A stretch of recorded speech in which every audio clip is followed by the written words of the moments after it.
All right, so the Jon Joens fight, there's a lot of moving parts, okay? And Jon gets put in a little bit of a bad spot, which is he gets graded on a curve. He doesn't get graded and judged by success and championships and wins. He gets graded on a curve, and he set that bar very high for himself. All right, fine. I mean, it's just the world that he's going to live in, right? But Santos comes out, and he puts up a pretty good fight. And Santos, particularly when he was coming forward, he was really landing some shots. And Santos is great at throwing what we call punches and bunches. If you go back and you look at possibly the only time in Jon's entire career he's been in trouble or hurt, it was against Lyoto Machida when he took a straight left. And Jon's legs wobbled. That's a big sign because that's about the only time we've ever seen anything bad happen to Jon, right? Maybe it was only kryptonite. It happened again within the fight. Lyoto Machida hit him again with a straight and Jon kind of backed away and held the hand out, and his legs were buckling a little bit. The other side of the coin, Machida didn't follow up. It was one punch. The thing that Santos does well is his punches and bunches. If he gets you with one, he's come with 2 and 3 and 4 and 5, all right behind it. He's emptying that gas and boom, boom, boom, boom, that chamber's firing. So should he ever be able to hurt Jon Joens, he's also going to be one of those guys that's going to be able to finish the fight. When he was coming forward, he was landing punches and bunches, and he was hurting him. In the first round, we were seeing that. Now, throughout the duration of the contest, Santos did not spend very much time coming forward. He backed up or he stood his ground. He did just fine there. But when he came forward, he was absolutely winning those exchanges, but not enough of them.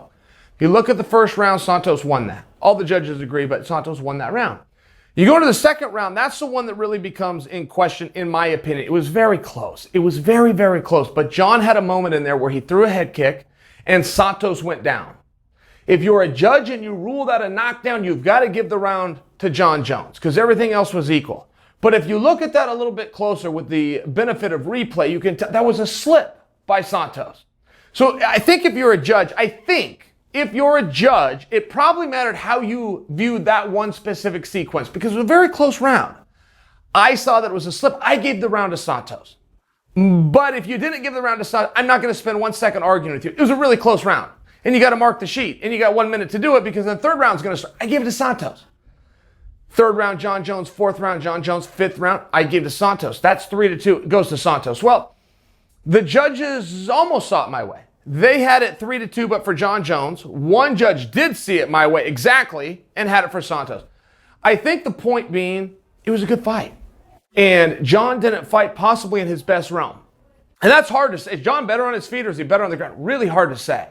But if you do look at Jon on his feet, maybe he doesn't finish as many fights but he controls them.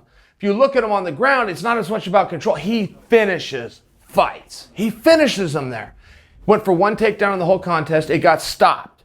I think that Jon felt that was too much energy. That was too much energy for no reward because he never went back to the well. Not only did he not get a takedown, he never even went for a takedown. Is that a criticism to Jon? Not really. I don't think that's a criticism. But that's what happened, and it was a very close fight. There was some talk after the fight that it was ridiculous that any judge would see it for Santos. Don't forget, it's a 10-9 must system. Under what you guys may remember as the Pride rules. Pride used to have 3 rounds. If you guys don't know, you'll find this extra interesting. Pride used to have 3 rounds. But it was to be judged as one long fight. The judges were instructed, don't turn in any sheets until the end of the night. Pretend we don't even take a break.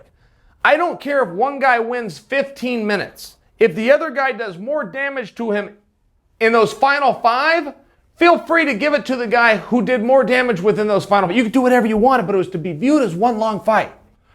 Sometimes we forget that when we watch fights, particularly boxing. Boxing more guilty than MMA, where one guy will get beat up, but he'll get beat up for 4 rounds. And maybe he gets barely outpointed, but still outpointed nonetheless for 8 rounds. Well, he lost the fight. 10-9 must system. So I think there is a fair dialogue there. I will also tell you, even though I thought Santos had 3 rounds to 2, I will tell you, by no means was there a robbery. By no means was there a screw job. By no means was there some kind of controversy that could even possibly warrant an immediate rematch based on historical standards where you go, hey, we got to run that one back. Close fight. I thought it was a really good fight. I thought Santos should be proud of himself.